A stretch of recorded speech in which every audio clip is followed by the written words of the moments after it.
Bonjour tout le monde, moi c'est Albadji Amadou Diko.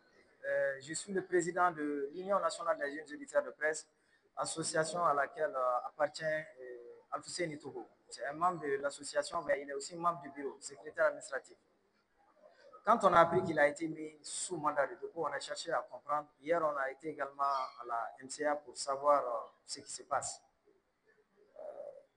Au fait, c'était vraiment regrettable de le voir la tête rasée comme un vulgaire bandit.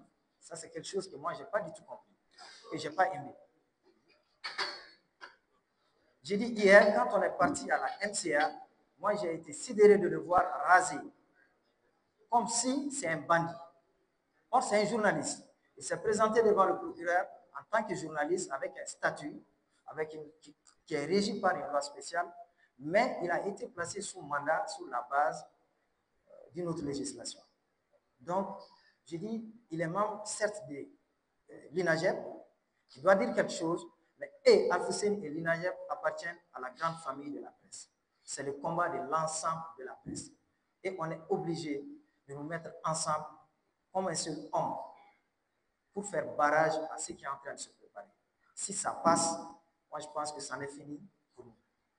C'est pourquoi il faut se mettre ensemble pour demander carrément qu'il revienne sur cette loi qui nous lie, sinon qui nous grève au pôle chargé de la lutte contre la cybercriminalité.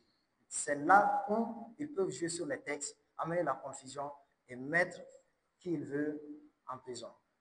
Donc moi, je pense que la communication est essentielle. Le message d'abord, c'est ça, se battre pour que Alfousseni retrouve rapidement sa liberté pour aller dans sa rédaction. C'est là où il doit être et non en prison.